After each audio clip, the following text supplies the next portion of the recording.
Hello नमस्कार, स्वागत है आप सभी का। मेरा नाम है शेखर गुप्ता और आप देख रहे हैं फिजिक्स संकल्पना।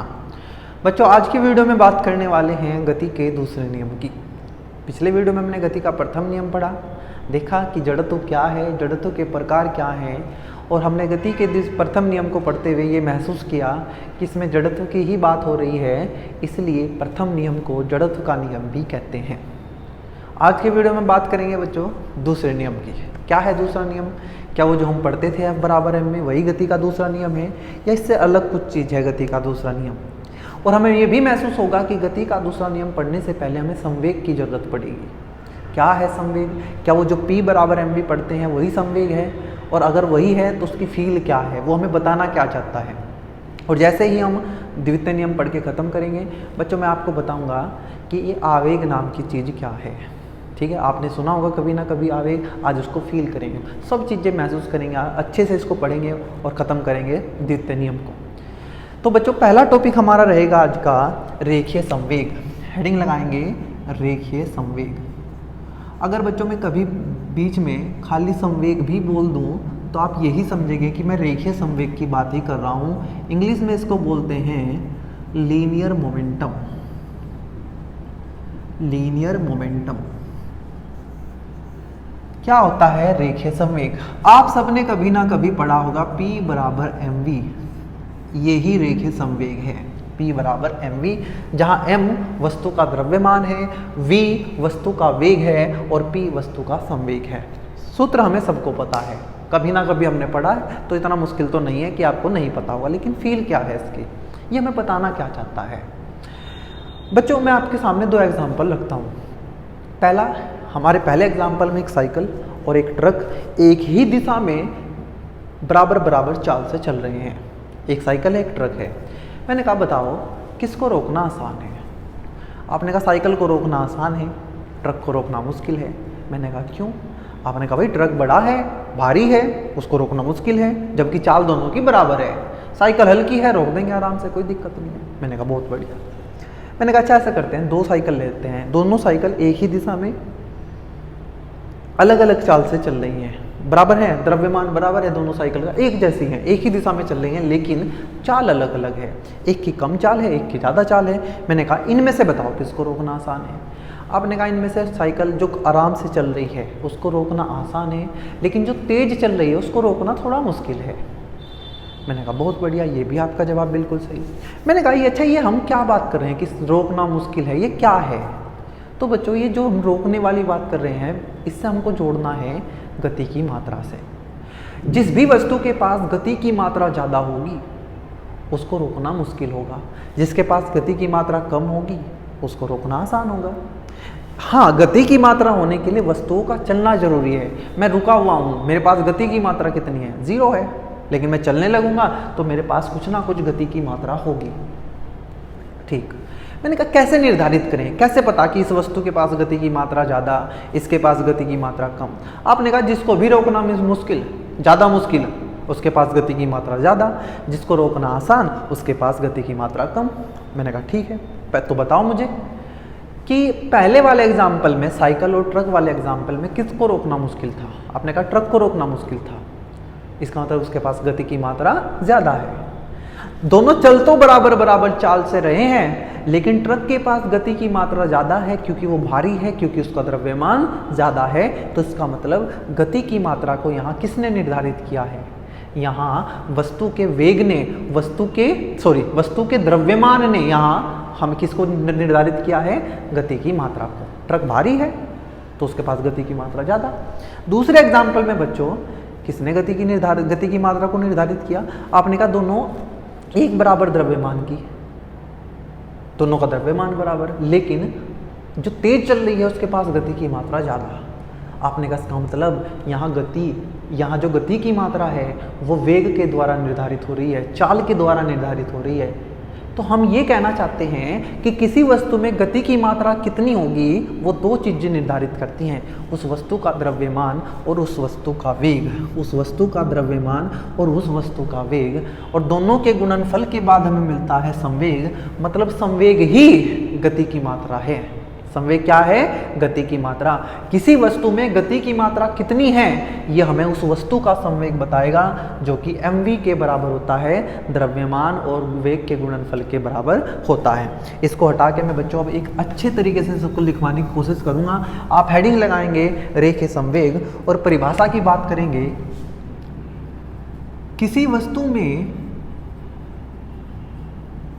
समाहित मतलब उसके अंदर, वस्तु के अंदर समाहित गति की मात्रा को उस वस्तु का संवेग कहते हैं। उस वस्तु का संवेग कहते हैं। तो बच्चों आज अब आपको पता ये चला, मैंने ये आपको ये बताने की कोशिश करी कि संवेग कुछ और नहीं है, गति की मात्रा को ही संवेग कहते हैं। लेकिन अपने मन से ये, दिमाग में से ये डाउट हटा देना है कि केवल चाल, केवल वेग ही गति की मात्रा निर्धारित करेगा। तेज चलने वाली चीज जो है उसके पास ही हमेशा संवेग ज्यादा होगा, ऐसा नहीं है। केवल चाल से निर्धारित नहीं की जा सकती गति की मात्रा। गति की मात्रा को निर्धारित करने के लिए हमें दो चीजों की जरूरत पड़ेगी। गति की मात्रा जिसको हम क्या बोलते हैं? संवेग, को दो राशियां निर्धारित करती हैं। दो राशियां निर्धारित करती हैं। पहली, आपने कहा पहली होती है, क्या होगा पहला बताओ? पहला होगा वस्तु का द्रव्यमान। पहला होगा द्रव्यमान, जिसको हम m से प्रदर्शित करते हैं। दूसरा आपने कहा वेग, जिसको हम v से प्रदर्शित करते हैं, जो कि एक सदिश राशि है। द्रव्यमान एक अदिश राशि है। ठीक है बच्चों, आपने कहा कि किसी वस्तु में गति की मात्रा संवेग द्वारा दिखाई जाती है। जिस वस्तु का संवेग ज्यादा होगा उस वस्तु के पास गति की मात्रा ज़्यादा होगी, या जिस वस्तु के पास गति की मात्रा ज़्यादा होगी उसका संवेग ज़्यादा होगा।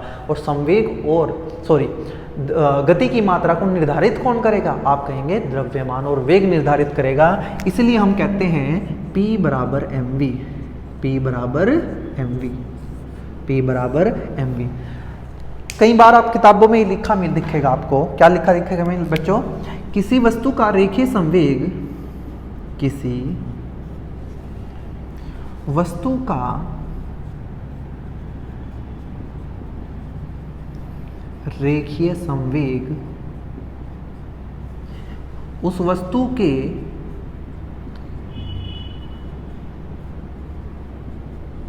द्रव्यमान एवं वेग के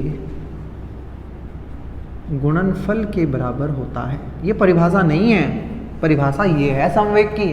किसी वस्तु में समाहित गति की मात्रा को, यहाँ लिख लेना में, किसी वस्तु में समाहित गति की मात्रा को उस वस्तु का संवेग कहते हैं। और ये दो चीज़ों द्वारा निर्धारित होती है, पहला द्रव्यमान, दूसरा वेग, और सूत्र बनता है P बराबर mv।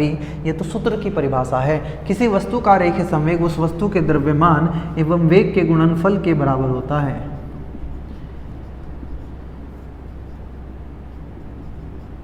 आप इसको लिख लेना और सूत्र भी लिख लेना, P बराबर mv। मैंने कहा बच्चों अच्छा बच्चों इसके नीचे ही लिखना है, मैं यहाँ लिख रहा हूँ कि इसका संवेग का मात्रक क्या होता है। संवेग का मात्रक, जल्दी से आप इतना में लिखो, आप इसका मुझे मात्रक बता देंगे। मैंने आपको पूछा इसका विमीय सूत्र क्या होगा, आपने विमीय सूत्र लिखना भी सीखा होगा। मैंने पूछा अच्छा बताओ ये कैसी राशि है, ये सदिश राशि है या अदिश राशि है? और अगर ये सदिश राशि हुई तो उसके पास दिशा होगी, और अगर दिशा हुई तो दिशा होगी क्या, वो भी आप मुझे बताएंगे। आपने कहा बड़ा आसान है। आपने कहा किसका मात्रक लिखना है? संवेग का। तो मुझे द्रव्यमान का मात्रक पता होना चाहिए, जो कि मुझे पता है किलोग्राम। मुझे वेग का मात्रक पता होना चाहिए, जो कि मुझे पता है मीटर पर सेकंड। तो बच्चों संवेग का मात्रक बनता है किलोग्राम मीटर पर सेकंड। क्या बनता है? किलोग्राम मीटर पर सेकंड। आपने कहा ठीक है। आपने कहा वी में सूत्र लिखेंगे हम। किलोग्राम द्रव्यमान होता है m, मास, मीटर लेंथ l, और ये पर है, बटे में कौन होगा, समय, समय मतलब टी ऊपर आके बन जाएगा t-1, तो ये बनेगा mlt-1। या आप ऐसे भी कह सकते हैं कि द्रव्यमान का m होता है, वेग का lt-1 होता है, तो ये बनेगा mlt-1। मैंने कहा चाहिए बताओ ये सदिश राशि है या अदिश राशि है। यहाँ आपकी वेक्टर की नॉलेज काम आएगी। हमने वेक्टर का गुणनफल पढ़ा था, मैंने आपको बताया था कि अगर एक सदिश में किसी संख्या से गुणा कर दी जाए तो गुणा करने के बाद भी एक सदिश राशि प्राप्त होगी, बताया था। लेकिन दूसरी बात ये बताई थी कि अगर एक सदिश में एक अदिश राशि से गुणा कर दी जाए तब भी हमें एक सदिश राशि प्राप्त होती है। तो बच्चों यहाँ वेग एक सदिश राशि है, द्रव्यमान एक अदिश राशि है, तो एक सदिश में एक अदिश से गुणा करने पर जो नई राशि प्राप्त होगी वो भी एक सदिश राशि प्राप्त होगी। कैसी राशि प्राप्त होगी, सदिश राशि प्राप्त होगी। अच्छा जी, सदिश दो प्रकार के होते हैं, अक्षीय सदिश होते हैं, ध्रुवीय सदिश होते हैं, गोल गोल घूमने वाले सदिश अक्षीय सदिश होते हैं, सीधे सीधे वाले ध्रुवीय सदिश होते हैं। तो ये वेग, ये संवेग तो एक सीधा सीधा वाला सदिश है, मतलब ये ध्रुवीय सदिश होगा बच्चों। कैसा, ध्रुवीय सदिश। अच्छा, ये सदिश है तो इसमें दिशा भी होगी। क्या दिशा होगी, तो बच्चों हम ये देखते हैं कि किसी वस्तु का वेग जिस दिशा में होगा संवेग भी उसी दिशा में होगा।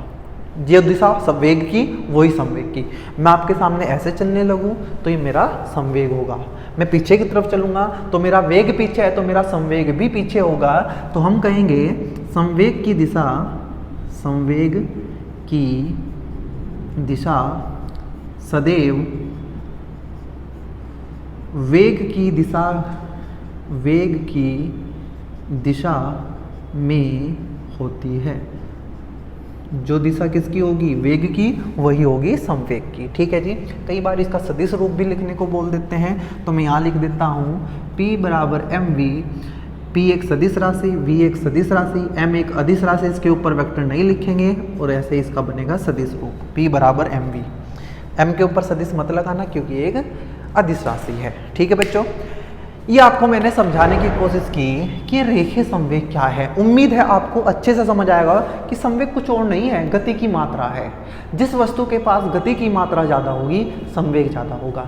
दो चीज़ें निर्धारित करेंगी, द्रव्यमान, जितना ज़्यादा द्रव्यमान उतना ज़्यादा संवेग, जितना कम द्रव्यमान उतना कम संवेग, जितना तेज चल रही है जितना ज़्यादा वेग होगा उतना ज़्यादा संवेग, आराम से चलेगी कम वेग होगा कम संवेग। ठीक है जी, आगे बढ़ते हैं, इसको हटा रहा हूँ और एक बात करेंगे अभी संवेग में ही, 5 मिनट और लगाएंगे संवेग को पढ़ने में ही, फिर बढ़ेंगे हम द्वितीय नियम की ओर। इसको मैं हटा रहा हूँ, आप नोट कर लेना इसको।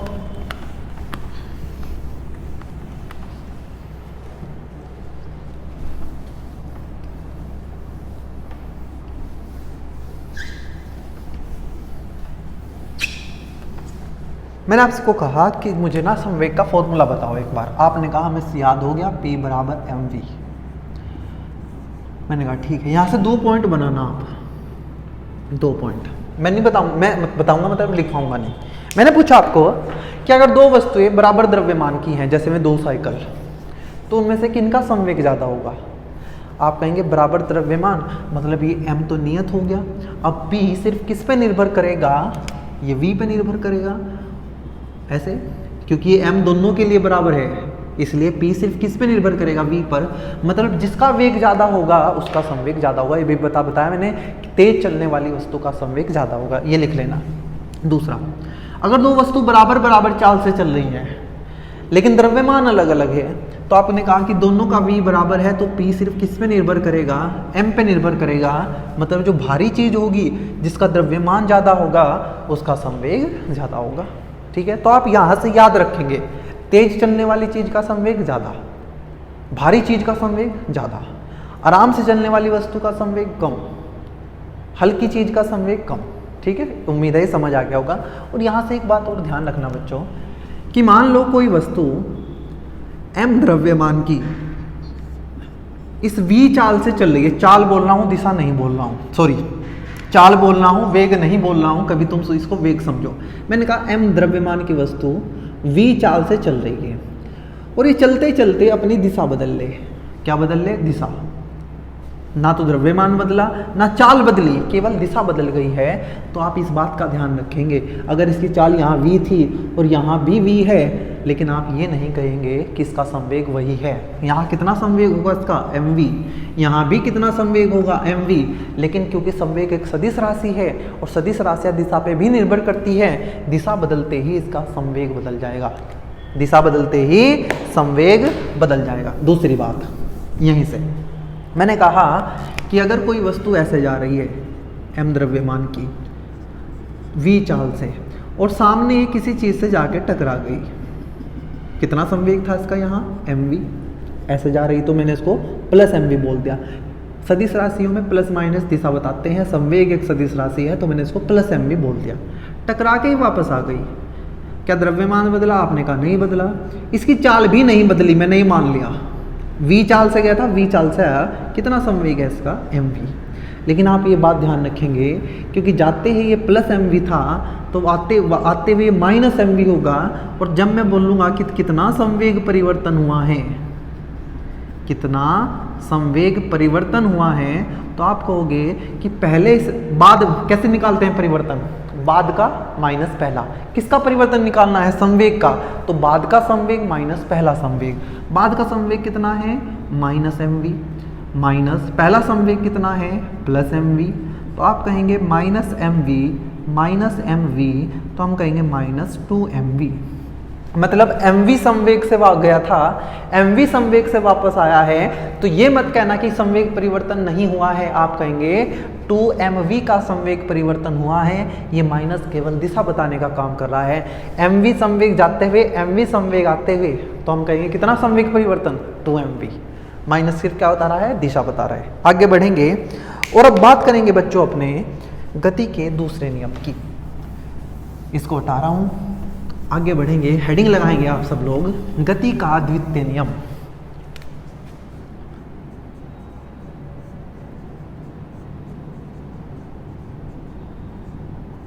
गति का द्वितीय नियम, सेकंड लॉ ऑफ मोशन, गति का दूसरा नियम। क्या कहता है गति का दूसरा नियम?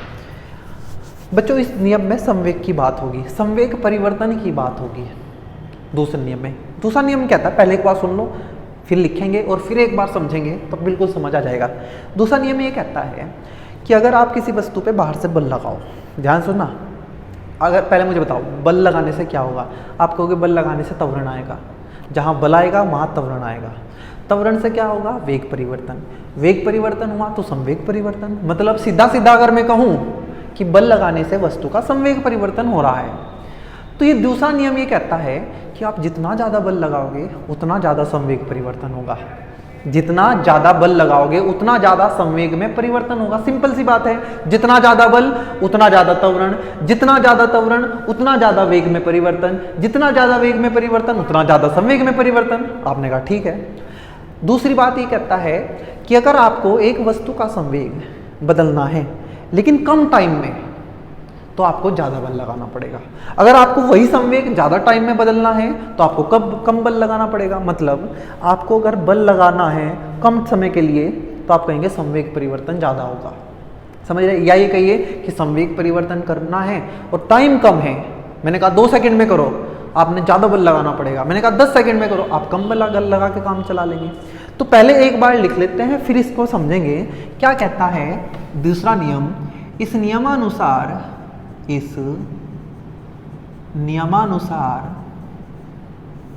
गति के दूसरे नियम के अनुसार किसी वस्तु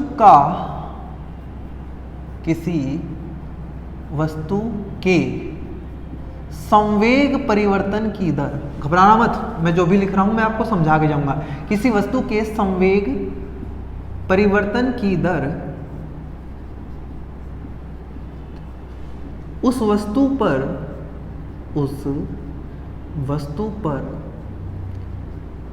कार्यरत कुल बाह्य बल के अनुक्रमानुपाती होता है। अनुक्रमानुपाती होता है। इतना सा नियम है हमारा, लेकिन बड़ा ही खास है, बड़ा ही इंपॉर्टेंट है, सबको याद हो जाएगा, बिल्कुल आसानी से सबको समझ भी आ जाएगा, फील भी करना है, याद भी करना है। मैंने कहा किसी वस्तु के संवेग परिवर्तन की दर उस वस्तु पर कार्य करने वाले बाह्य बल के अनुक्रमानुपाती होते हैं। अनुक्रमानुपाती का मतलब जितना ज़्यादा बल उतना ज़्यादा संवेग परिवर्तन की दर, ठीक है। बिना बल लगाए आप संवेग परिवर्तन नहीं कर सकते, पहली बात तो दिमाग में डालो। संवेग परिवर्तन करना है बल लगाना पड़ेगा, बल नहीं लगाओगे संवेग परिवर्तन नहीं होगा। अब बात करते हैं संवेग परिवर्तन की दर। मैंने आपको कई बार बताया होगा कि अगर ये लिखा हुआ है कहीं संवेग परिवर्तन की दर या परिवर्तन की दर, तो हमेशा ये बटे लगा के नीचे आपको टाइम लिखना है डेल्टा टी। अगर कहीं दर लिखा मिले किसका परिवर्तन हुआ है, संवेग का, तो ऊपर लिखेंगे डेल्टा पी। बताओ मुझे समझ आई क्या बात? मैं आपको समझा रहा हूँ जिससे आप इसको पढ़ के इसको लिख सको। संवेग परिवर्तन डेल्टा पी दर बटे डेल्टा टी, डेल्टा पी बटे डेल्टा टी अनुक्रमानुपाती है। ये किसका चिन्ह होता है? अनुक्रमानुपाती का। किसके? बाह्य बल के, एफ के अनुक्रमानुपाती होता है। या ये कहिए कि ये जो एफ है ये अनुक्रमानुपाती है डेल्टा पी बटे डेल्टा टी के। जब अनुक्रमानुपाती का चिन्ह हटता है बच्चों, मैं आपको बता दूं, हमेशा एक बराबर का चिन्ह आएगा और आएगा साथ में नियतांक। अनुक्रमानुपाती का चिन्ह हटा के एक बराबर का चिन्ह आएगा, साथ में एक नियतांक आता है जिसको अनुक्रमानुपाती नियतांक बोलते हैं, और साथ में आएगा डेल्टा पी बटे डेल्टा टी। बाद में देखा गया कि के का मान 1 होता है, हमें ज़रूरत नहीं है कहाँ से आया कैसे आया, याद रखेंगे के का मान 1 होता है, तो ये एफ आ जाएगा डेल्टा पी बटे डेल्टा टी। एफ क्या है? बल है जो बाहर से लगा है। डेल्टा पी क्या है? संवेग में परिवर्तन है। डेल्टा टी क्या है? समय में परिवर्तन है, और इस पूरे को बोलते हैं संवेग परिवर्तन की दर। तो बच्चों ये है दूसरा नियम, F बराबर डेल्टा पी बटे डेल्टा टी, या ये F अनुक्रमानुपाती डेल्टा पी बटे डेल्टा टी। घबराना यही है। कभी तुम सोचो कि समझ तो कुछ आया नहीं, हमने तो सिर्फ लिखा है। बिल्कुल समझेंगे, लेकिन पहले थोड़ा सा 2 मिनट सब्र करेंगे हम। मैंने कहा अगर मैं ये मान लूँ कि जो समय है डेल्टा टी ये बहुत कम है, delta T approaching to zero, मतलब जीरो नहीं है, बहुत कम है, लगभग जीरो है, जीरो नहीं है, समय बहुत कम है, तो हम जानते हैं कि छोटे समय में परिवर्तन भी छोटे होते हैं, और ये डेल्टा बड़े परिवर्तन को प्रदर्शित करता है और डी छोटे परिवर्तन को प्रदर्शित करता है। तो हम इस एफ को लिखेंगे dp बटे dt। क्या लिखेंगे? dp बटे dt। जब हमारा समय बहुत छोटा हो, समय अंतराल बहुत छोटा हो, कम समय के लिए परिवर्तन हुआ है, छोटा परिवर्तन है, तो हम कहेंगे f बराबर dp बटे dt, वरना हम कहेंगे f बराबर डेल्टा p बटे डेल्टा t। लिख लिया? आप समझते हैं। इसको मैं फिर से हटाऊंगा, आप कहेंगे लिख रहे हो रटा रहे हो, तो भाई ऐसे करके ही हमें समझ आएगा। नियम नहीं हटाऊंगा, नियम लिखा है, पढ़ो एक बार। किसी वस्तु के संवेग परिवर्तन की दर उस वस्तु पर कार्य करने वाले कुल बाह्य बल के अनुक्रमानुपाती होती है। उस वस्तु पर कार्यरत कुल बाह्य बल के अनुक्रमानुपाती होती है। अब फील लेते हैं बच्चों, फील। मैंने कहा पहली बात ये लिख लेना जो मैंने यहाँ लिखवाया, फील ये है। फील लिखना चाहो लिख लेना, नहीं लिखना चाहो तो हमने पहले ही लिख लिया, समझ लेना अच्छे से। हमने कहा एफ अनुक्रमानुपाती डेल्टा पी। एफ क्या है? बल है। डेल्टा पी क्या है? संवेग में परिवर्तन है, अनुक्रमानुपाती है। मतलब कि जितना ज़्यादा बल लगाएंगे संवेग में उतना ही ज़्यादा परिवर्तन होगा, जितना कम बल लगाएंगे संवेग में उतना ही कम परिवर्तन होगा। अनुक्रमानुपाती का मतलब ये होता है कि अगर ये ज़्यादा तो ये भी ज़्यादा, ये कम तो ये भी कम। क्या मेरी इस बात से सहमत हैं? क्या आप एग्री करेंगे कि हाँ ये बात सही है कि जितना ज़्यादा बल लगेगा संवेग में परिवर्तन उतना ही ज़्यादा होगा? कैसे? ज़्यादा बल लगाने से आप फील भी करो कि जितना ज़्यादा बल लगाओगे तो जिस वस्तु पे बल लगाया है उसके वेग में उतना ही ज़्यादा परिवर्तन होगा। अगर आपने उसी दिशा में लगा दिया वेग बल जिस दिशा में वो चल रहा था तो उसकी चाल बढ़ जाएगी, तेज चलने लगेगा। अगर विपरीत दिशा में लगाओगे तो चाल घट जाएगी, लेकिन वेग तो परिवर्तित होगा, और जितना वेग परिवर्तन होगा उतना ही ज़्यादा संवेग परिवर्तन होगा। ये कहता है हमारी ये लाइन कि जितना ज़्यादा f उतना ज़्यादा संवेग परिवर्तन। दूसरी बात, ये बात मैं आपसे पूछूंगा। मैंने कहा कि आपके सामने मैंने 2 बोल दी कि ये 2 बोल लो, दोनों विराम में है। अभी संवेग कितना? आपने कहा विराम में है, गति की कोई मात्रा नहीं है, तो संवेग 0, p बराबर mv, v 0 है तो संवेग 0। मैंने कहा इसका संवेग 50 करना है। आपने कहा ठीक है कर देंगे। इसका संवेग भी 50 करना है। आपने कहा दोनों का कर देंगे, कोई दिक्कत नहीं है। इसका 0 है, इसका 0 है, इसका 50 करना है, इसका 50 करना है। क्या करना पड़ेगा? आपने कहा बल लगाएंगे, बल लगा के ही संवेग परिवर्तन हो सकता है, वैसे संवेग परिवर्तन नहीं हो सकता। सिंपल सी बात। मैंने कहा ठीक है, लेकिन कंडीशन ये है कि इस वस्तु का संवेग जो 50 करना है वो 2 सेकंड में करना है, इस वस्तु का जो संवेग 50 करना है वो 10 सेकंड में करना है। इसका 0 से 50, इसका 0 से 50, इसका 2 सेकंड में, इसका 10 सेकंड में। मैंने कहा क्या करोगे? आपने कहा बल लगाएंगे। क्या कितना बल? आपने कहा जिसको 2 सेकंड में बल 50 करना है उस पर ज़्यादा बल लगाएंगे, मतलब समय कम है तो बल ज़्यादा लगाना पड़ेगा। फील कर पा रहे हो क्या भाई? 50 संवेग कैसे होगा? क्या आप इसका द्रव्यमान बदल दोगे? नहीं बदलेंगे। क्या इसका वेग ज़्यादा करना पड़ेगा? हाँ, इसका वेग ज़्यादा करना। अच्छा, एक एग्जाम्पल के लिए दोनों बॉल जो हैं 1-1 किलोग्राम की मान लेते हैं, 1-1 किलोग्राम की। ये भी विराम में, अच्छे से समझ के जाएंगे, ये भी विराम में। हमने कहा विराम में तो मतलब इसका वेग 0, इसका भी वेग 0, इसका भी संवेग 0, इसका भी संवेग 0। मैंने कहा इसका संवेग 50 करना है तो इसका संवेग भी 50 करना है। हमने कहा बराबर करना है। इसका संवेग 10 सेकंड में 50 करना है, इसका 2 सेकंड में 50 करना है, मतलब 0 से 50 2 सेकंड में, 0 से 50 2 सेकंड में। द्रव्यमान बदल दोगे क्या?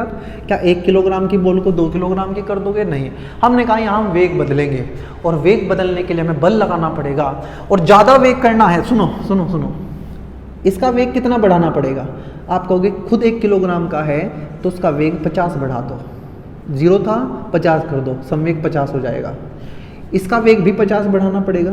बिल्कुल। एक वस्तु का वेग 50 करना है 2 सेकंड में, एक वस्तु का वेग 50 करना है 10 सेकंड में, तो बल कहाँ ज़्यादा लगाएं? आपने कहा हमें पता है कि 2 सेकंड में करना है तो ज़्यादा बल लगाना पड़ेगा, 10 सेकंड में करना है तो कम बल लगाना पड़ेगा। मतलब अगर समय कम है तो बल ज़्यादा लगाना पड़ेगा, समय ज़्यादा है तो बल कम लगाना पड़ेगा। तो मुझे एक बात समझ आई कि जो F बाहर से लगाना है वो कहीं ना कहीं समय के व्युत्क्रमानुपाती है। मतलब समय कम है तो बल ज़्यादा लगा दो, समय ज़्यादा है तो बल कम लगा दो, मतलब एक दूसरे के व्युत्क्रमानुपाती हैं। इसलिए हम दोनों को जोड़ के लिखते हैं F अनुक्रमानुपाती डेल्टा P बटे डेल्टा T। ठीक है जी, कोई दिक्कत नहीं। क्या आपको ये बात महसूस हो पा रही है क्या कि इसका भी वेग 50 ही बढ़ाना है, इसका भी वेग। अच्छा, ये मत सोचना मैं संवेग की जगह वेग क्यों कह रहा हूँ, क्योंकि मैंने दोनों का द्रव्यमान 1-1 कर लिया आसान करने के लिए। वरना अगर मैं ये कहूँ कि मुझे इसका भी संवेग 50 करना है, इसका भी 50 करना है 0 से, दोनों को बराबर बदलना है, लेकिन ये कम समय में, ये ज़्यादा समय में, तो कम समय में बदलने के लिए ज़्यादा बल लगाना पड़ेगा, ज़्यादा समय में बदलने के लिए कम बल लगाना पड़ेगा। यही बात मैं कह रहा हूँ, F अनुक्रमानुपाती डेल्टा P बटे डेल्टा T। उम्मीद है ये फील आपको समझ आई होगी। लिख आप इसको पहले ही चुके थे, ऐसे लिखने की जरूरत नहीं है, फील करना है बस। हमने कहा ठीक है, एक बार फिर से लिखते हैं F बराबर dP बटे dt। ये हमारा गति का दूसरा नियम है, या ये कहिए कि ये दूसरा नियम है। इसका अनुक्रमानुपाती का चिन्ह हटेगा, बराबर आएगा, नियतांक 1 हो जाएगा, तो हम इसको भी बोल देते हैं F बराबर dP बटे dt। ये P क्या होता है भाई? P होता है जी mv। हमने कहा रखो यहाँ F बराबर d बटे dt, और P की जगह रख दिया हमने mv। mv क्या है? संवेग है, m द्रव्यमान है, v वेग है। हमने कहा अच्छा इसका ये क्या है भाई? आप अच्छे से पढ़ के आओ, ये डिफरेंशिएशन है। ये जो d होता है क्या करता है? डिफरेंशिएशन। किसका करना है? mv का। किसके सापेक्ष? समय के सापेक्ष करना है। हमने कहा ठीक है, क्या वेग बदल रहा है? हाँ, वेग बदल रहा है।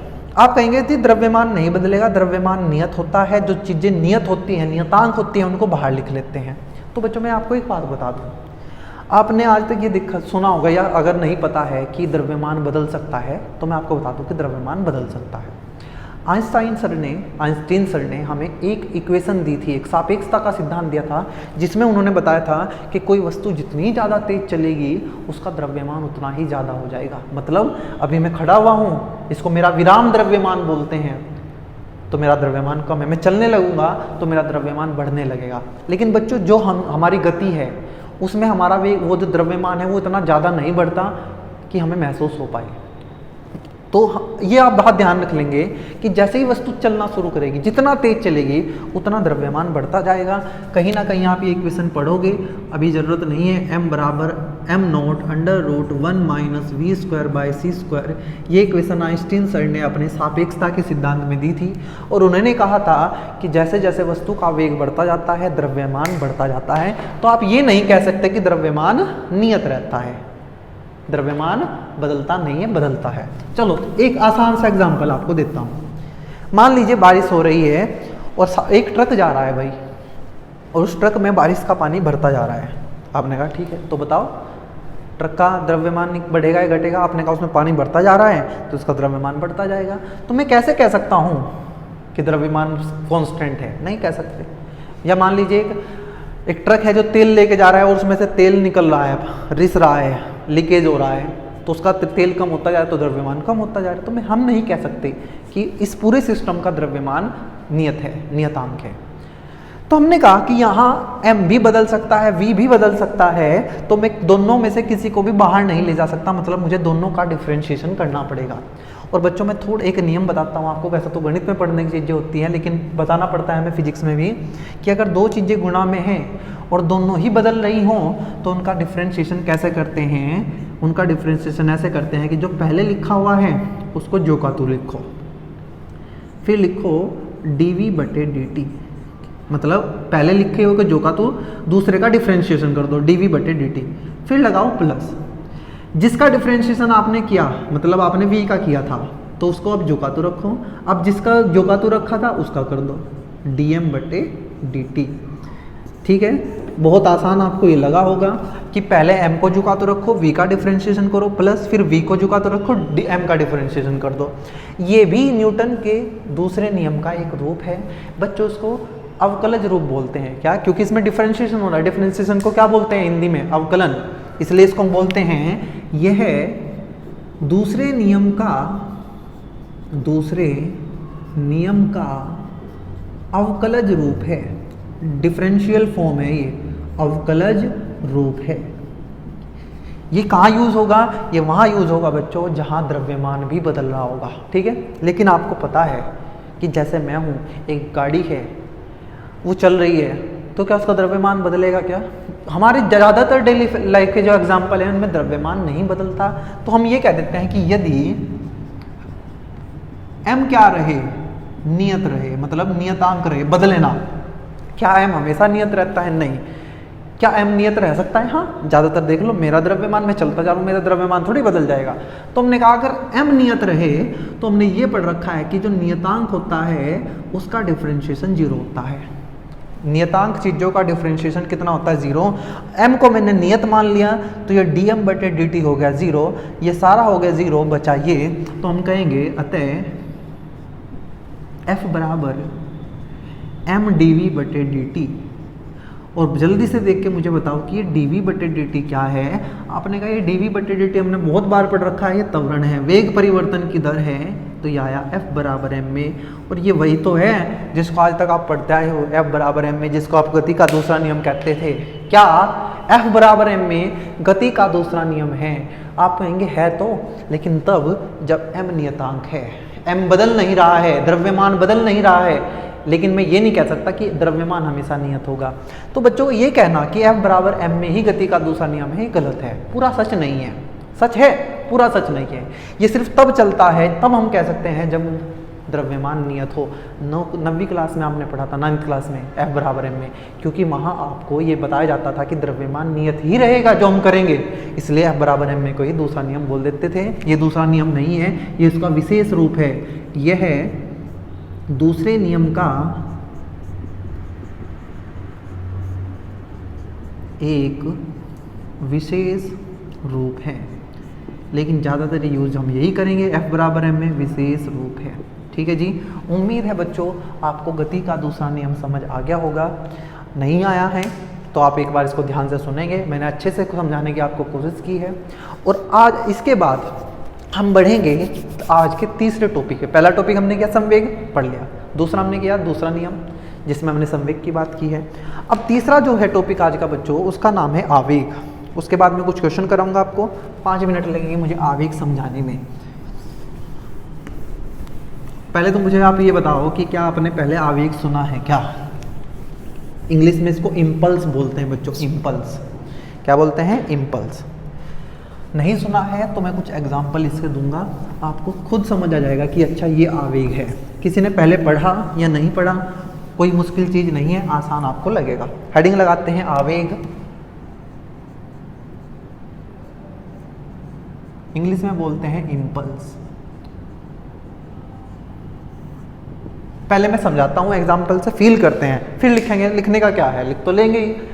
मैंने कहा आप क्रिकेट खेल रहे हो, आपने क्या किया, क्रिकेट खेलते हुए एक जोरदार शॉट मारा। क्या आपने उस बॉल के ऊपर जो बल्ले से टकराई है उस पर बहुत ज़्यादा बल लगाया? आपने कहा हमने तो बहुत तेज मारा था उसको। क्या वहाँ समय कम था? आपने कहा हाँ, बॉल आई, धड़ से लगी और चली गई वापस, मतलब ये टकराने का समय है ये बहुत कम है। हमने कहा ठीक है। मैंने कहा क्या आप कभी छत से कूदे? क्या कभी आप फर्श पे कूद गए हो गलती से और आपकी टांगें भी दब गई हों और लगा हो कि यार बहुत दर्द हो रहा है? आपने कहा हाँ ऐसा तो हुआ है, मैं कूद गया था एक बार। तो क्या आपके पैर के पृथ्वी पे टकराने में बहुत कम टाइम लगा? आपने कहा हाँ, एकदम से जाकर धबदेसी हो गया, लेकिन बल बहुत ज़्यादा लगा। ठीक है, एक तो ये कर।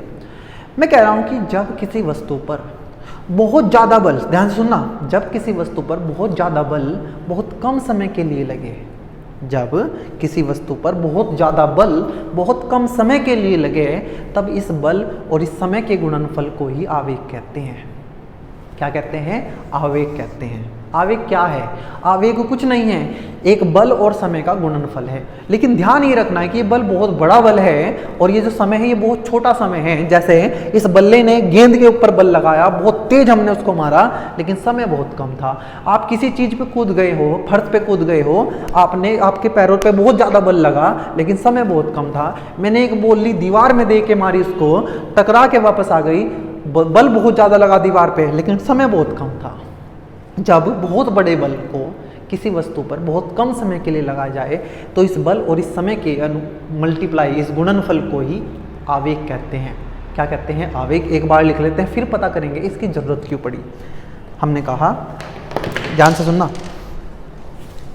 एक मिनट बच्चों, हेडिंग लगाइए आवेग। किसी वस्तु पर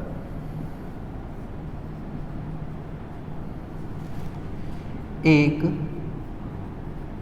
सूक्ष्म मतलब छोटे समय अंतराल के लिए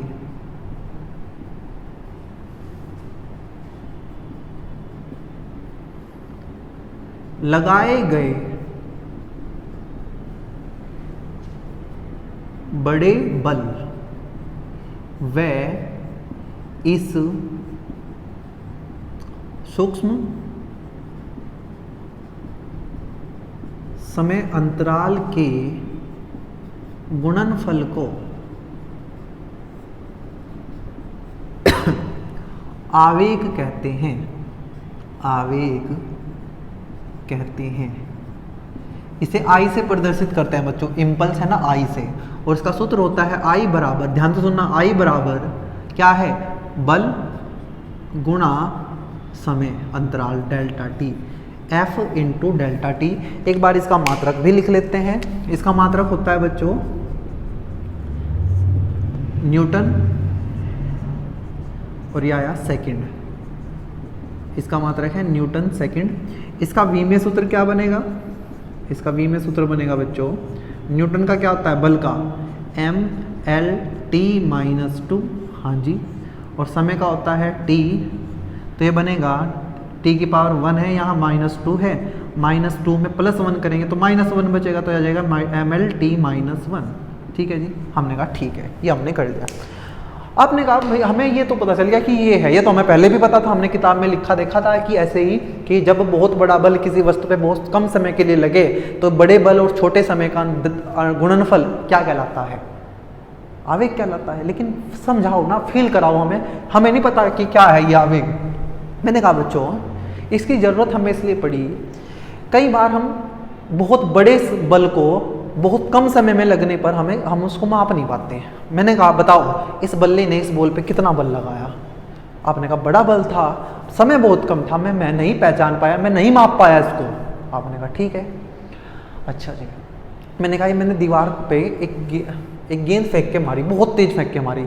इस बॉल ने दीवार पे जो बल लगाया वो बहुत कम समय के लिए लगा। देखो आप देखना कितने समय में वापस आ जाते हैं, वहाँ कितनी देर के लिए टक्कर हो रही है, तो मैं इस बल को माप नहीं पाया। तो बहुत बड़ा बल जब बहुत कम समय के लिए लगता है तो हमको उसे मापने में दिक्कत है। हमने कहा ऐसा करते हैं तो हम एक नई राशि बनाते हैं।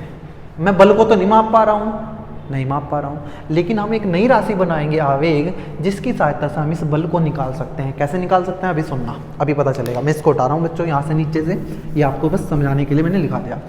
अभी आपने दूसरा नियम पढ़ा कि जो एफ होता है ना, एफ, हाँ जी होता है, क्या होता है, डेल्टा पी बटे डेल्टा टी। दूसरे नियम में अभी पढ़ के आए हैं, एफ क्या होता है, डेल्टा पी बटे डेल्टा टी, और साथ में गुणा हो रखी है डेल्टा टी की, ये गया तो आई आ गया बच्चों डेल्टा पी। अरे भाई साहब ये क्या बवाल चीज निकल के आई, ध्यान से देखना कि ये जो आवेग है ये कुछ और नहीं है, ये संवेग परिवर्तन के बराबर है।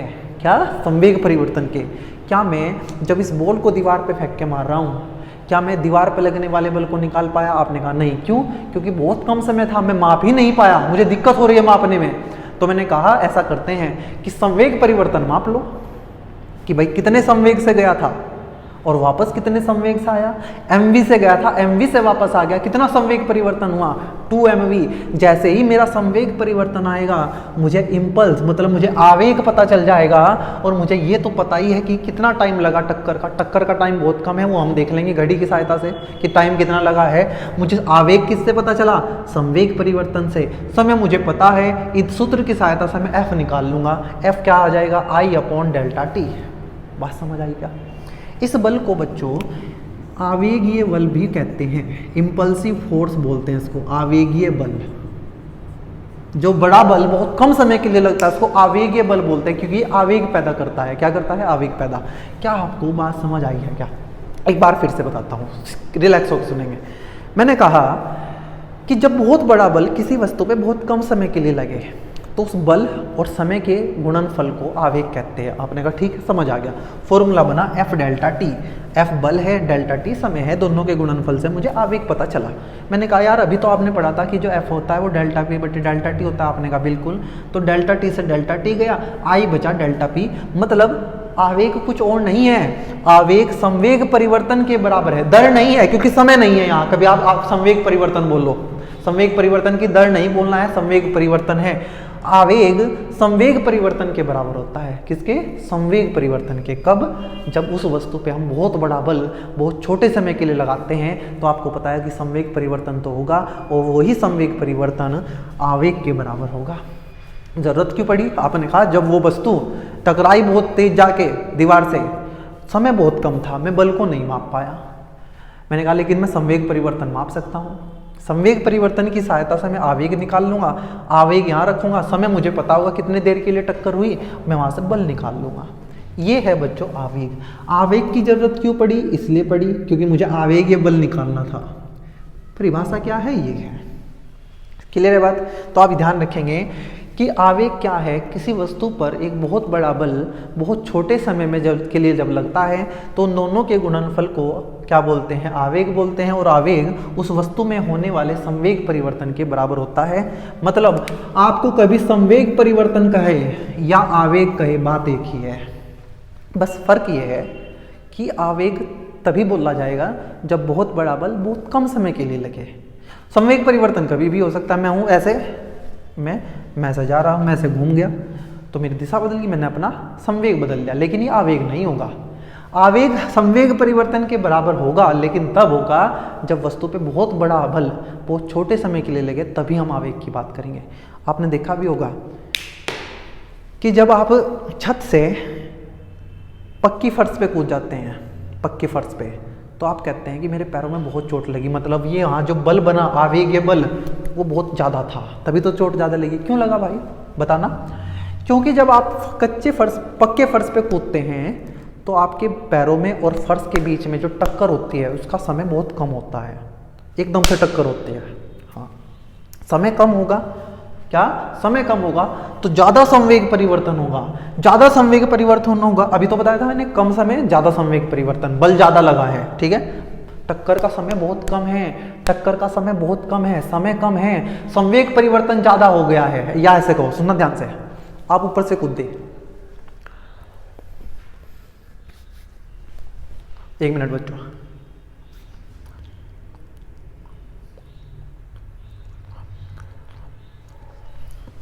मैंने आपको कहा कि आप ऊपर से कूदे, आपका कुछ संवेग था, मान लो 50 था। जब आप पृथ्वी पे आकर रुक जाओगे ना, तो संवेग कितना हो जाएगा? 0। आपका संवेग 50 से 0 हो गया एकदम। पृथ्वी से टकराने से पहले कितना है? 50। अब ये मत सोचो ऊपर 50 है, आप ये सोचो कि टकराने से पहले 50 है, टकराते ही 0 हो गया। समय कितना लगा? बहुत कम।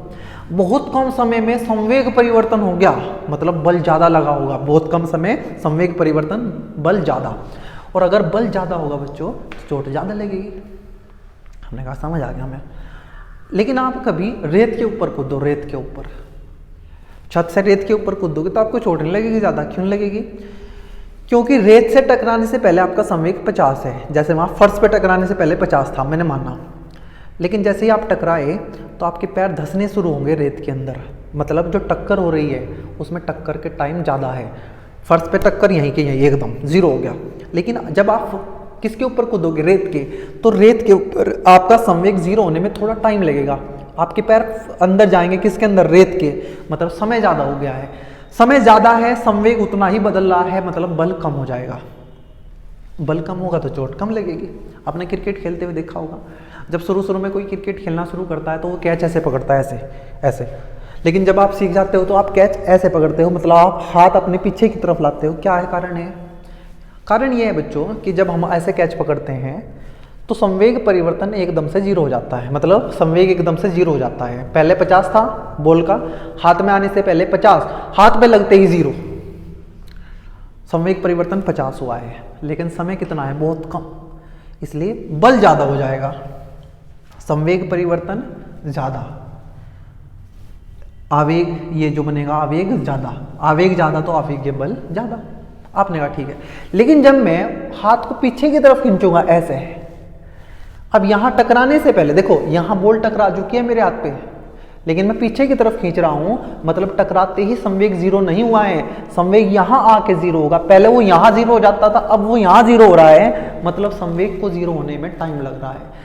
संवेग को 0 होने में टाइम लग रहा है तो मतलब टाइम ज़्यादा है तो बल कम बनेगा, और बल कम लगेगा तो हमें चोट कम लगेगी। आपने देखा होगा शुरू में ऐसे कैच करते हैं बच्चे तो उनको हाथ चोट लगती है एकदम से, क्योंकि आवेग ज़्यादा होता है, आवेग। उम्मीद है आपको आवेग समझ आ गया होगा। और ये भी ध्यान रखना, कई बार जब आपसे पूछे कि आवेग ज्ञात करो तो आवेग कुछ नहीं करना है, आपको संवेग परिवर्तन निकालना है।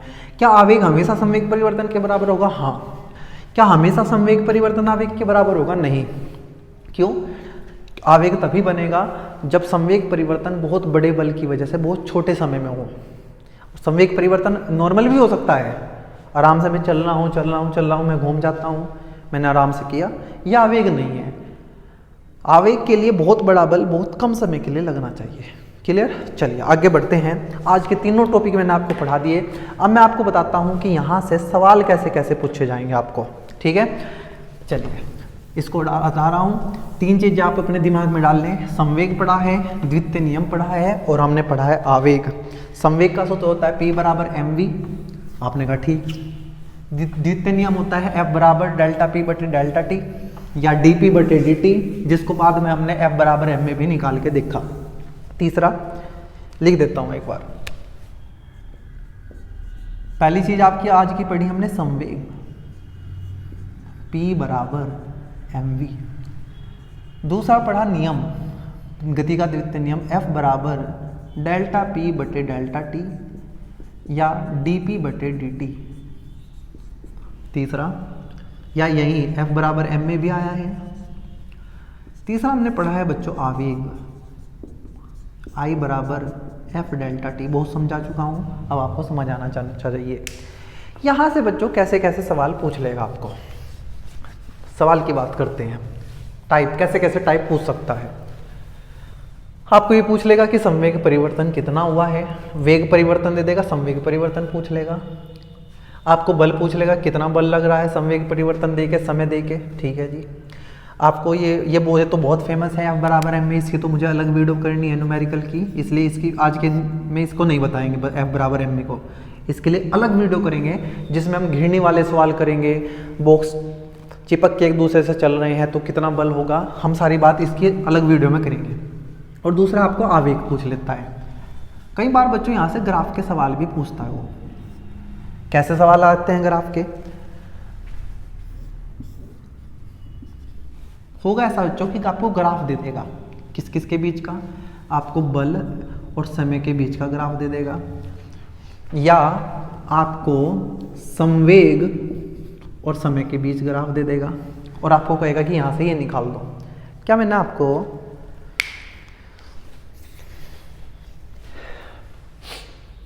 ग्राफ वाले क्वेश्चन कराए थे जब हमने तीसरा चैप्टर किया सरल रेखा में गति। मैं आपको बताता था कि किसी भी ग्राफ को देख के आपको सबसे पहले दो चीज़ें पता होनी चाहिए, प्रवणता और क्षेत्रफल। अगर आपको प्रवणता और क्षेत्रफल निकालने नहीं आते हैं तो आप ग्राफ वाले क्वेश्चन में जरूर फंसेंगे बच्चों, ध्यान रखना। किसी भी ग्राफ की अगर प्रवणता निकालनी है तो लंब को आधार से भाग कर दो। प्रवणता क्या होती है, टेन थीटा। टेन थीटा होता है लंब बटे आधार। यहाँ बल है F बटे टी, F बटे टी। आपने कहा ठीक है, क्षेत्रफल इन दोनों की गुणा कर दो। अगर दोनों की गुणा कर दूं तो ये F इंटू टी आ जाएगा। क्या आपने F इंटू टी का फॉर्मूला यहाँ दिख रहा है कि आपको ये F गुणा टी, अगर मैं इस टी को उठा के यहाँ ले जाऊँ तो ये F गुणा टी मिल जाएगा और बनेगा क्या, dp। मतलब ये जो F गुणा टी है ये हमें क्या देगा, संवेग परिवर्तन। इसको कहीं लिखना बच्चों अपने नोट्स में, जो भी लिखवा रहा हूँ मैं, लिखना कि F versus T, FT graph बल समय ग्राफ की प्रवणता से हमें कुछ नहीं मिलता, ये कुछ नहीं है F बटे T, ऐसा कुछ है ही नहीं F बटे T, लेकिन F गुणा T है। F गुणा T से हमें क्या मिलता है, संवेग परिवर्तन। और अगर वो बल बहुत कम समय के लिए लगा है तो उसको भी आवेग बोल सकते हैं। ठीक है जी। ग्राफ वाले क्वेश्चन बहुत बढ़िया होते हैं, बहुत आसान, लेकिन उनके लिए जिनको कॉन्सेप्ट आते हैं। क्या कॉन्सेप्ट, कि प्रवणता निकाल लो F बटे T, कुछ नहीं मिला, क्षेत्रफल निकाल लो गुणा करके F गुणा T। हाँ, F गुणा T क्या होता है, संवेग। आपका हो गया डेल्टा T, अरे भाई डेल्टा T मतलब समय परिवर्तन हो रहा है तो डेल्टा T आ जाएगा। F गुणा डेल्टा T क्या होता है, संवेग परिवर्तन, और इसी को कई बार हम आवेग बोल लेंगे जब बल बड़ा होगा। अच्छा जी, अगर पी टी ग्राफ आया, संवेग और समय का ग्राफ आया, तो आप कहेंगे कि प्रवणता आएगी P बटे T। अच्छा जी, मैंने कहा क्षेत्रफल, आपने कहा क्षेत्रफल आएगा P गुणा T। P गुणा T, प्रवणता भाग करके आती है, क्षेत्रफल गुणा करके आता है। मैंने कहा देखना प्रवणता P बटे T कहीं है क्या, P बटे T, ये रहा P बटे T। अरे डेल्टा P बटे डेल्टा T मतलब P में परिवर्तन हो, ऊपर जाएंगे P बदलेगा, आगे जाएंगे T बदलेगा, तो बात तो एक ही है। मतलब अगर मैं संवेग समय ग्राफ दिखेगा तो उसकी प्रवणता से मुझे बल मिल जाएगा। प्रवणता से क्या मिलेगा, बल। लिखना कहीं, संवेग समय ग्राफ की प्रवणता से हमें औसत बल मिलता है। औसत बल, कितना बल लग रहा है वस्तु पे। P गुणा T जैसी कोई चीज़ मुझे यहाँ दिख नहीं रही है, इसलिए मुझे इसके क्षेत्रफल से कुछ भी नहीं मिलेगा, तो मैं क्यों ही निकाल लूँगा। क्षेत्रफल वाले क्वेश्चन या सॉरी ग्राफ वाले क्वेश्चन आ जाते हैं। इसको हटा रहा हूँ और हम करेंगे बच्चों अब सवाल। दो सवाल सबके कराने की कोशिश करूँगा मैं, जिससे आपको पता चले कि इस तरीके से ये क्वेश्चन हमें करने हैं। ठीक है जी, चलिए।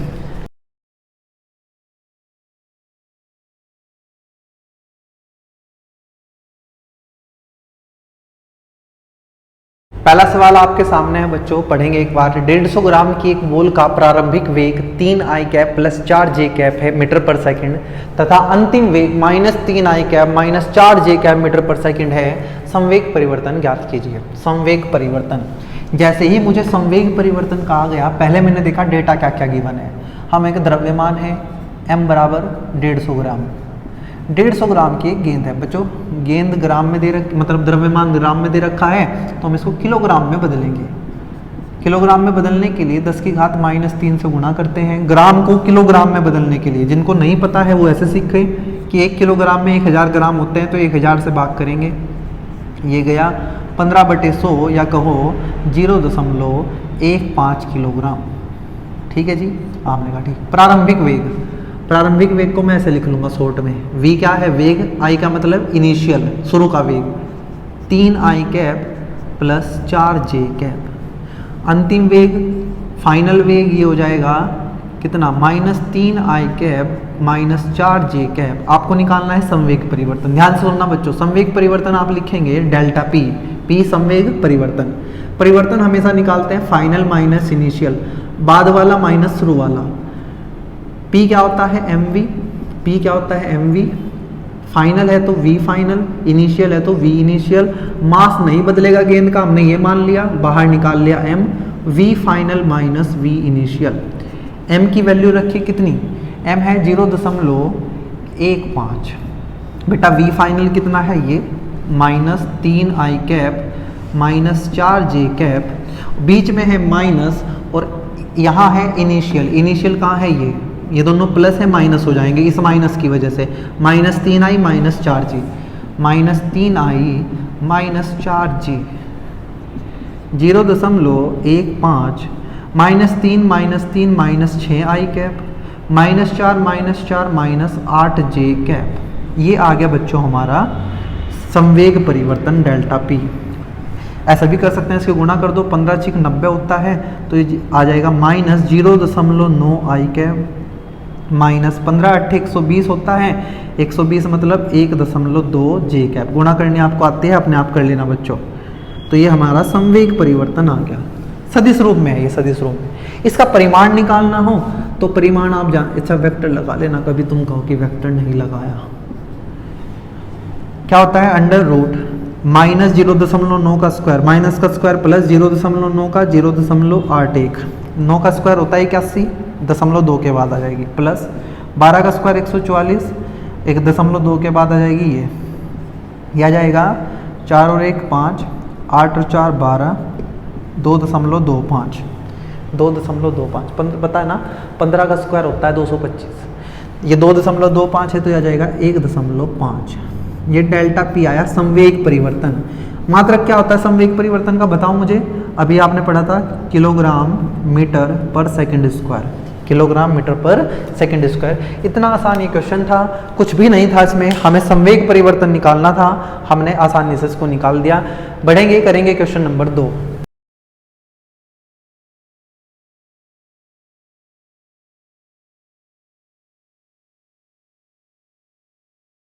क्वेश्चन नंबर 2 कहता है बच्चों, m द्रव्यमान का एक कण क्षितिज से 45 डिग्री कोण पर v वेग से फेंका जाता है। जब यह कण पृथ्वी पर वापस लौटता है तो उसके संवेग परिवर्तन का परिमाण ज्ञात कीजिए। बहुत ही बढ़िया क्वेश्चन, आपने पढ़ा होगा प्रक्षेप्य गति, वहां से ये क्वेश्चन इन्होंने दिया। ये बच्चों हमारा क्षितिज है, ये हमारा ऊर्ध्वाधर है।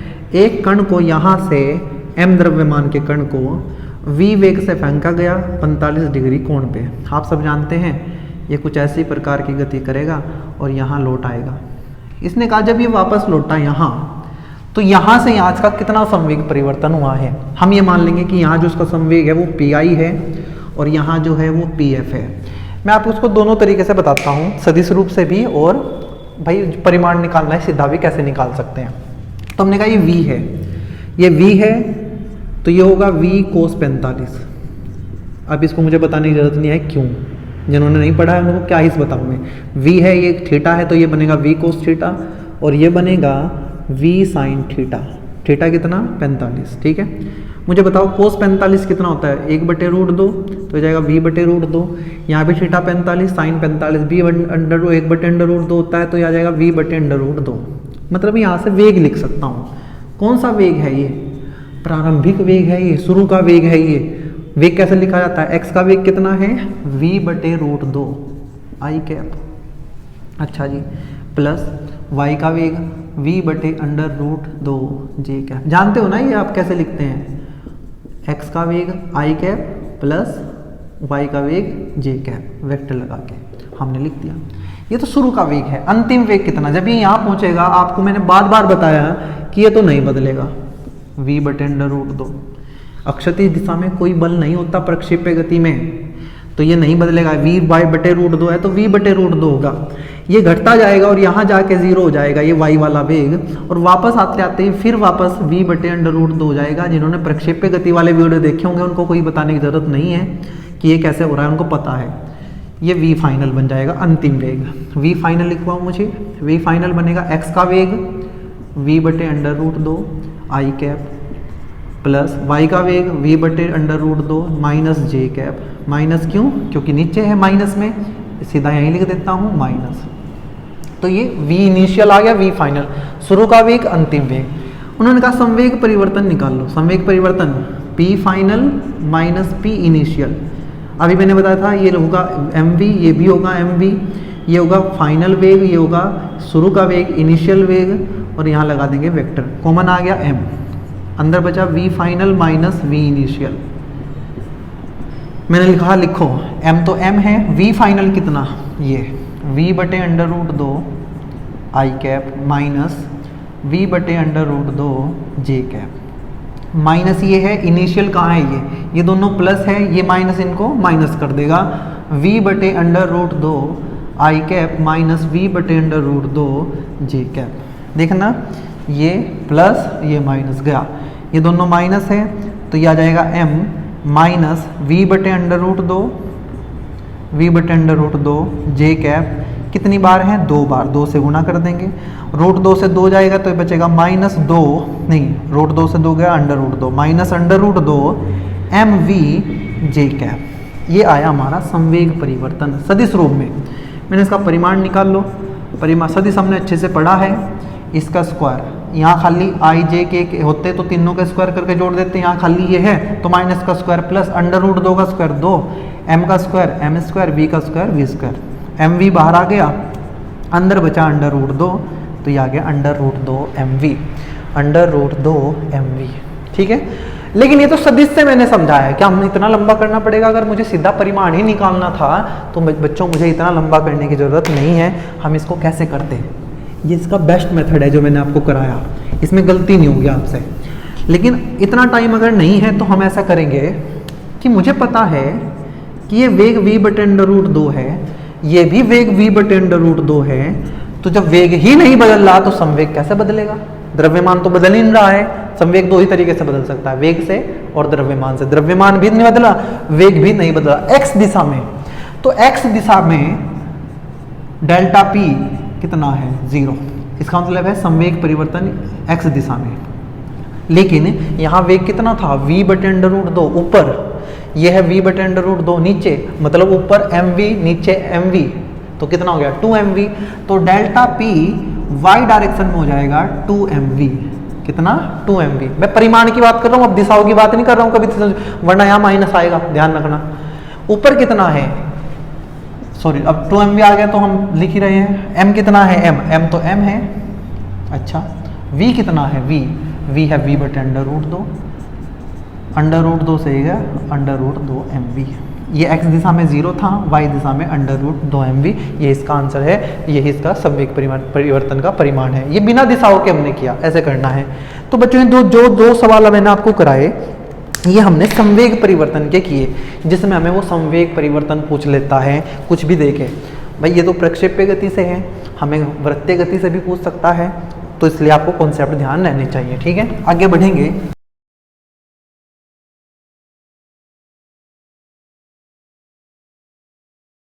क्वेश्चन नंबर 3 आपके सामने है बच्चों, कहता है 5 किलोग्राम की एक बॉल 3 मीटर पर सेकंड से एक बल्ले से टकराती है तथा 4 मीटर पर सेकंड से वापस लौट आती है, आवेग ज्ञात कीजिए। ध्यान दो, जब भी ये बल्ले बॉल वाले क्वेश्चन आए, दीवार में गेंद टकराने वाले आए, तो समझ जाना बल ज़्यादा होगा, समय कम है, मतलब आवेग की बात हो रही है। और आवेग कुछ और नहीं है, संवेग परिवर्तन है। जब भी आवेग निकालना हो तो आप क्या निकाल लो, संवेग परिवर्तन। क्या निकाल लो, संवेग परिवर्तन। क्या क्या दे रखा है, द्रव्यमान 5 किलोग्राम, शुरू का वेग कितना है 3 मीटर पर सेकंड, बाद का वेग कितना टकराने के बाद 4 मीटर पर सेकंड। आपने कहा ठीक है, हमने मान लिया ये बल्ला है ये बॉल पहले जा रही थी m v वेग से 3 से, वापस आ रही है 4 से, इस डायरेक्शन को प्लस मान लेते हैं, इसको माइनस मान लेते हैं। ठीक है, ये जैसा भी आप मानना चाहो, या इसको माइनस मान लो, इसको प्लस मान लो। निकालना है आवेग। आवेग क्या होता है, आई मतलब संवेग परिवर्तन, P final minus P initial, M common, V final minus V initial, M कितना है 5। मैंने सदिशों वाला नहीं किया, सदिश में आई कैप जे कैप लिख के करते कोई दिक्कत नहीं, ये आई कैप हो जाता है, ये माइनस आई कैप हो जाता। V फाइनल, ये माइनस दिशा है तो -4, V इनिशियल ये प्लस ऐसे यहाँ लिख लेता हूँ माइनस, ये इधर जा रहा है तो प्लस, ये वापस आ रहा है तो माइनस, -4 -3 -12 नहीं सॉरी -4 और -3 -7 -35। ये आवेग आया। आवेग क्या होता है? या तो न्यूटन सेकंड आता है, मैंने आपको बताया, या ये कहिए कि इसका मात्रक वही होगा जो संवेग परिवर्तन का होगा। मैं न्यूटन सेकंड लिख रहा हूँ, आप अपनी मर्जी से भी लिख सकते हैं। न्यूटन सेकंड कहाँ से आया? जो हमने कहा था I = F डेल्टा T, या वही होगा जो संवेग परिवर्तन का होगा, क्या? किलोग्राम मीटर पर सेकेंड है। उम्मीद है ये आपको समझ आ गया होगा, बहुत मुश्किल नहीं लगा होगा, आसान सा ही सवाल था। इसको उठाते हैं, करेंगे क्वेश्चन नंबर 4।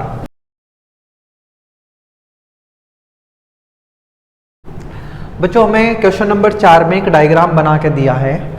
उस डायग्राम में एक दीवार है, उस दीवार की तरफ एक m मास की कोई वस्तु है जो v चाल से चलती हुई दीवार से टकराती है क्षैतिज के साथ 60 डिग्री के कोण पर, और दूसरी तरफ से 60 डिग्री का कोण बनाते हुए उसी चाल से निकल जाती है। मतलब चाल में कोई बदलाव नहीं है, पहले चाल v थी, अब भी चाल v है। हमें ये कहा गया है कि ये बताओ यहाँ कितना आवेग उत्पन्न होगा। मैंने आपको बताया था जब बॉल दीवार से टकराए बल ज़्यादा होते हैं, समय कम होता है, तो आवेग की बात होती है। आवेग मतलब संवेग परिवर्तन।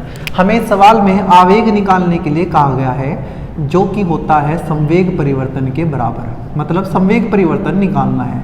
ये बढ़िया सवाल है बच्चों आपको। इसलिए बच्चों ध्यान से देखो कि संवेग एक सदिश राशि है, उसकी दिशा बदल गई है तो संवेग बदल गया होगा, ठीक है, कोई दिक्कत नहीं। करने के तो बहुत सारे तरीके, मैं आपको सबसे आसान तरीका इसका बताऊंगा। आप क्या करेंगे, इस वेग, मान लो ये अभी वेग है, ये भी वेग है, इनको हम घटकों में तोड़ेंगे।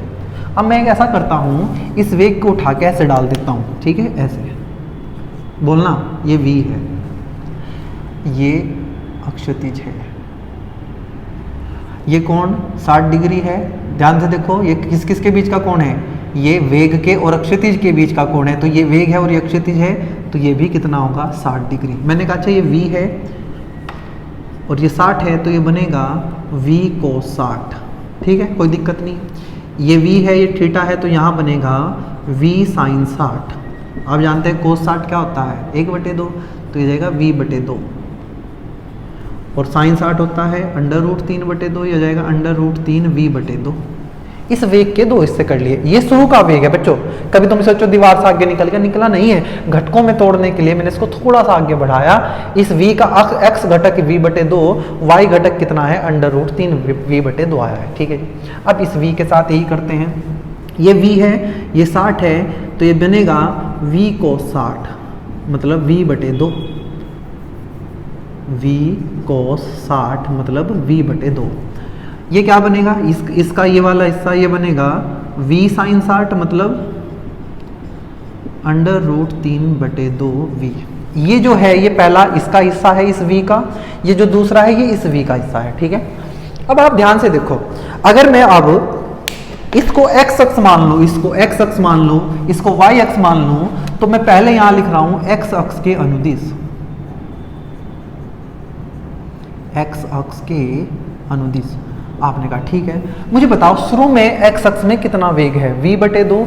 हाँ जी, इस दिशा में ये पहला है, ये पहले को यहाँ ले जाके यहाँ पर तोड़ दिया मैंने, तो ये इनिशियल है। तो x अक्ष में शुरू में वेग कितना है? v/2, और बाद में विपरीत दिशा में कितना है? v/2। मतलब पहले x अक्ष में बॉल ऐसे जा रही थी, अरे ऐसे मत देखो, अब हमने तोड़ दिया इसको, ऐसे देखो, ऐसे जा रही थी, टकरा के वापस आई, दिशा बदल गई, संवेग परिवर्तन हुआ। x दिशा में डेल्टा p, किस दिशा में? x दिशा में कितना हो जाएगा? 2mv। मैंने सिखाया था अगर जाते हुए mv वापस आते mv, तो जो चेंज कितना आता है? 2mv। द्रव्यमान है कैपिटल M और v है बच्चों v/2, तो आ जाएगा 2 से 2 गया, कितना परिवर्तन आया? mv। ये डेल्टा px, x दिशा का संवेग परिवर्तन है ये, ठीक है। मैंने कहा y दिशा में बताओ, y अक्ष के अनुदिश। आपने कहा कि y अक्ष में शुरू में वेग, अरे ये शुरू है, ये शुरू है, शुरू का ये कितना वेग है? √3 v/2। अच्छा, बाद में भी कितना है? √3 v/2। क्या दोनों वेग एक ही दिशा में है? पहला वेग ये है, इसके दो हिस्से किए, ये x का, ये y का, ये बाद का वेग है, ये x का, ये y का। क्या y में वेग उतना ही है और उसी दिशा में है? आपने कहा हाँ, अगर वेग भी उतना ही है, दिशा भी वही है, तो संवेग परिवर्तन डेल्टा पी वाई कितना है? 0। कोई संवेग परिवर्तन नहीं हुआ है। अब अगर आपको समझ नहीं आया है तो मैं क्या ही करूं, मैं बता रहा हूं तुम्हें एक बार सदिश रूप से भी। मैंने कहा क्या होता है संवेग परिवर्तन? आपने कहा P final minus P initial. x दिशा की बात कर रहा हूं मैं, x दिशा की। P फाइनल होता है m, V final minus V initial. आपने कहा ठीक है। m कितना है? Capital M। m फाइनल मतलब बाद का कितना? v/2 इधर है तो माइनस v/2 i कैप। ये x है, ये प्लस x है, ये माइनस x है। x की दिशा बताता है i, माइनस बताएगा माइनस i कैप। vi शुरू का v/2 और ये i कैप, यह जाएगा minus m v/2 v/2 2v/2 i cap, 2 से गया 2, यह जाएगा माइनस mv i कैप। ठीक है। और अगर मैं इसका परिमाण निकालना चाहूँ डेल्टा पी एक्स का, तो मैं क्या करूँगा? अंडर रूट माइनस का स्क्वायर प्लस एम वी का, एम का स्क्वायर एम स्क्वायर, वी का स्क्वायर वी स्क्वायर, तो एम वी बाहर आ जाएगा। यही तो करके दिखाया था मैंने आपको, बस वो एक लाइन में लिख दिया था, ये इतना किया। अब मैंने कहा डेल्टा पी इन वाई, तो आप कहेंगे p final minus p initial, m v final minus v initial. आपने कहा एम का मान रखो, एम का मान एम है, वी फाइनल बाद का वेग ये अंडर रूट 3/2 v किस दिशा में? माइनस नीचे की तरफ है, y में j cap minus v initial, ये शुरू का है, ये भी नीचे ही है, मतलब minus under root 3/2 v j cap, minus minus plus, ये माइनस ये प्लस, ये सारा गया तो कितना आ गया? 0। मतलब y दिशा में कोई संवेग परिवर्तन नहीं हो रहा है, सिर्फ x दिशा में संवेग परिवर्तन हो रहा है। अगर बच्चों यहाँ से आपको समय दे दे कि बोलो, ये बताया कि ये जो बॉल है यहाँ सिर्फ 0.1 सेकेंड के लिए टकराया है और आपको बल पूछ ले, तो कह देना F बराबर डेल्टा पी बटे डेल्टा टी। और डेल्टा पी कितना आया है? mv, और डेल्टा टी 0.1 दे दिया, m का भी मान दे देगा, कुछ v का मान दे देगा, तो आप यहाँ से वो सवाल कर लेंगे। ठीक है, आगे बढ़ते हैं, इसको हटाता हूँ।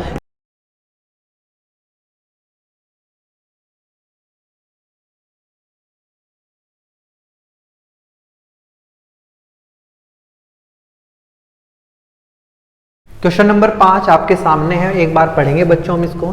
250 ग्राम की एक बॉल 10 मीटर पर सेकंड चाल से बैट से टकराती है और उसी चाल से वापस लौट आती है।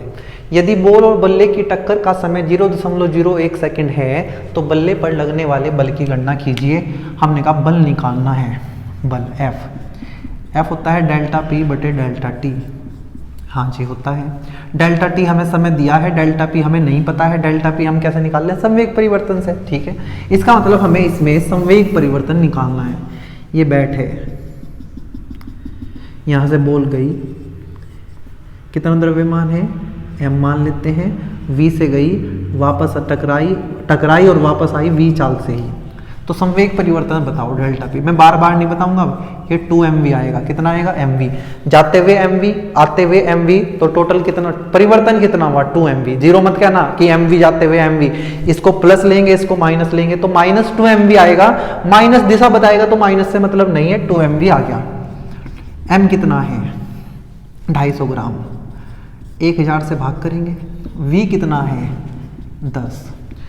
ये गया 25 से 100 गया 4 बार, 2 से 4 गया 2 बार, 2 से 10 गया 5 बार, मतलब सारे को सोल्व करके आया 5। संवेग परिवर्तन है, मात्रक होता है किलोग्राम मीटर पर सेकंड। ठीक है जी, डेल्टा पी आ गया। हमने कहा ठीक है, हमें बल निकालना है। हमने कहा अच्छा ध्यान से सुनो, यहाँ लिख रहा है बल्ले पर लगने वाले बल। आपको ये तो पता है कि अगर बॉल बल्ले पे लगाएगी तो बल्ला बॉल पे लगाएगा। ठीक है, संवेग किसका परिवर्तित हुआ है? परिवर्तन हुआ है संवेग किसका? बॉल का। तो बल किस पे लग रहा है? बल्ले पे। बल्ला वापस उस पे बॉल पे लगा देगा, बात खत्म। तो F होता है डेल्टा पी बटे डेल्टा टी। डेल्टा पी है 5, डेल्टा टी है 0.01 सेकेंड। 1 दशमलव उठाई, 2 से गुना की, 200 से गुना की, यह जाएगा 500 न्यूटन। मतलब बल्ले पर बॉल ने कितना बल लगाया? 500 न्यूटन। बल्ला भी वापस बॉल पे कितना लगा देगा? 500 न्यूटन। ठीक है जी, इतना आसान ये सवाल था। बढ़ते हैं, करेंगे क्वेश्चन नंबर 6।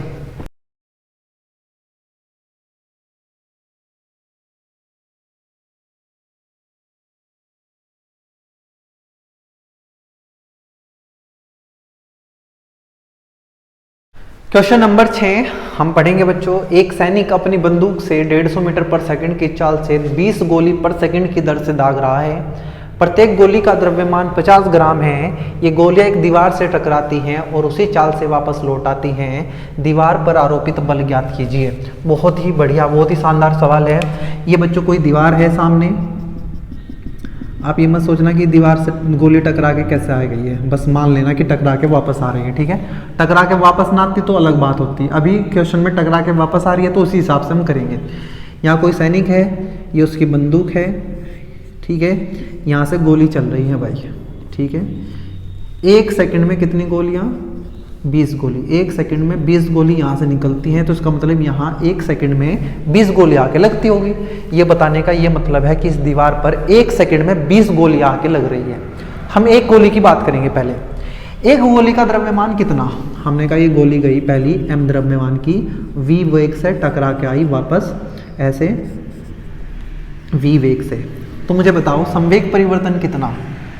प्रत्येक गोली का संवेग परिवर्तन, प्रत्येक गोली का संवेग परिवर्तन आपने कहा डेल्टा पी कितना? मैं बार बार आपको बता दिया है 2mv।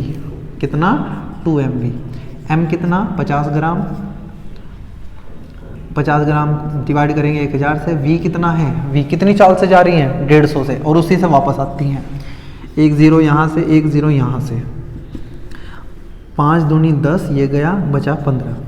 तो डेल्टा पी कितना आ गया? 15 किलोग्राम मीटर पर सेकेंड। इतना संवेग परिवर्तन हुआ एक गोली से। एक गोली से इतना संवेग परिवर्तन हुआ कितने सेकंड में? अब ये तो पता नहीं है, क्यों? क्योंकि हमें तो ये पता है कि 1 सेकंड में 20 गोलियां लग रही हैं। एक गोली कितने सेकंड में लगेंगे उसको छोड़ दो। हम कहेंगे तो 1 सेकंड में दीवार पर कुल संवेग परिवर्तन है। दीवार की जो यहाँ टक्कर हो रही है, कितना संवेग परिवर्तन हो रहा है 1 सेकंड में? आपने कहा एक गोली का जो संवेग परिवर्तन है वो 15 है। 2 का होगा 2 से गुना कर देंगे। 20 गोलियां आ रही हैं तो 20 से गुना करेंगे तो कुल संवेग परिवर्तन आ जाएगा 300 किलोग्राम मीटर पर सेकंड। मतलब 1 सेकंड में दीवार के यहाँ इतना संवेग अरे भाई 1 सेकंड में 20 गोली आती है, टकरा के वापस जाते हैं। एक गोली का कितना संवेग परिवर्तन? 2mv। 20 का कितना हो जाएगा? 40 mv। 1 का 2mv, 2 का होगा तो 2 से गुना कर देंगे, 3 का होगा तो 3 से गुना कर देंगे, 20 का है तो 20 से गुना कर दिया, ये आ गया 300। हमें कहा है कितना बल लगेगा? F बराबर डेल्टा पी बटे डेल्टा टी। डेल्टा पी है 300, डेल्टा टी कितना रखें? अरे भाई समय, कितना समय है? 1 ही सेकंड तो है, 1 सेकंड में ही टकरा के आ रही है तो 1 तो आ जाएगा 300 न्यूटन का बल लगेगा। सारी गोलियां मिलके इस दीवार पे 300 न्यूटन का बल लगा रही हैं, ठीक है।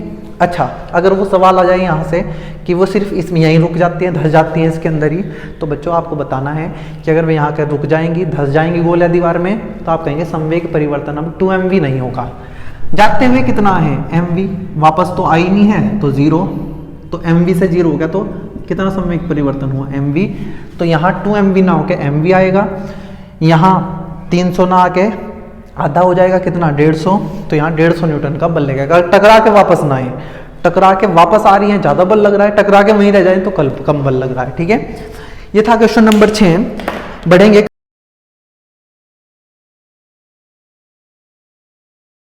Question number 7। एक ग्राफ दिया है। ग्राफ देखते ही आपने पहचान करनी है कि ग्राफ किस किस के बीच है। लिखा होगा सवाल में, ग्राफ में भी लिखा होगा। सवाल मैंने लिखा नहीं है, ग्राफ बना दिया है। सवाल कहता है किसी वस्तु पर लगने वाले बल और समय के बीच एक ग्राफ दिया गया है, तो मैं ये बताना है कि 8 सेकंड में उस वस्तु में कितना संवेग परिवर्तन होगा जिस पे बल लगाया है। आपने कहा ठीक है। जैसे ही आपने देखा कि ग्राफ कौन सा है, ये ft ग्राफ है, बल समय ग्राफ है, तो 2 चीजें ध्यान आई। प्रवणता f बटे टी, क्षेत्रफल f गुणा टी। मुझे निकालना है संवेग। मुझे पता है f होता है डेल्टा p बटे डेल्टा टी, तो यहाँ से डेल्टा p निकालना है, f डेल्टा t आएगा।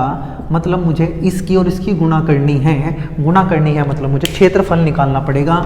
संवेग परिवर्तन के लिए मुझे क्या निकालना पड़ेगा? क्षेत्रफल। संवेग परिवर्तन कितने सेकंड का? 8 सेकंड का। तो 8 सेकंड तक ही मुझे क्या निकालना पड़ेगा? क्षेत्रफल। तो यहाँ आ जाएगा क्षेत्रफल। ठीक है जी, सुनना ध्यान से। त्रिभुज है, त्रिभुज का क्षेत्रफल होता है 1/2, आधार ऊंचाई 6। ये क्षेत्रफल ऊपर है प्लस, ये क्षेत्रफल नीचे है तो आएगा माइनस। ये एक वर्ग है, ये देखो नीचे दे रखा है, ये 3 ही है, सॉरी मैंने लिखा नहीं, ये 3 और ये 2, 3 दूनी 6 आयत है बच्चों, ये वर्ग नहीं, ठीक है। मैंने कहा इसके बाद ये ऊपर है तो ये फिर से प्लस हो जाएगा। ये क्या बन रहा है, आयत, आयत की लंबाई 4, 8 में से 4 गए 4, और ये 3, 4 दिया 12, 2 से गया 2, 6 माइनस 6 12, 6 से गया 6, तो ये आ गया 12। ये 12 क्या आया है, क्षेत्रफल। लेकिन क्षेत्रफल हमें क्या बता रहा है, संवेग परिवर्तन, और संवेग परिवर्तन का मात्रक होता है किलोग्राम मीटर पर सेकंड। ठीक है बच्चों, ये क्वेश्चन नंबर 7 था। और ग्राफ से बच्चों ऐसे ही सवाल यहाँ से पूछ लिए जाएंगे। हो सकता है आपको यहाँ संवेग दे दे, यहाँ समय दे दे, फिर आपको कुछ पूछ ले, तब आपको बल पूछ लेगा, उसके लिए आपको बच्चों प्रवणता निकालनी पड़ेगी। ग्राफ वाले क्वेश्चन आपसे होंगे अगर आपने तीसरा चैप्टर अच्छे से किया था, वरना नहीं होंगे। ठीक है, उम्मीद है बच्चों आज का वीडियो आपको समझ आया होगा। अगला वीडियो भी हम इसी नियम पे पढ़ेंगे, लेकिन वहाँ हम सवाल करेंगे बच्चों F बराबर ma पर। पूरे वीडियो में बस F बराबर ma के क्वेश्चन हमें करने हैं। बहुत ही इंपॉर्टेंट वीडियो होगी अगली। ये भी इंपॉर्टेंट है, लेकिन आप देखेंगे कि F बराबर ma जब हम पढ़ेंगे कि वहाँ एक पुली है, घिरनी है, घिरनी पे रस्सी लटक रही है, वैसे चल रही है, मेज है, मेज पे घिरनी लगी है, तो ज़्यादा मजा आएगा आपको करने में। अगले वीडियो में हम उनको करेंगे। तब तक बच्चे आपको ये नियम अच्छे से समझना है, पढ़ते रहेंगे। आपको मिलेंगे नेक्स्ट वीडियो में। धन्यवाद।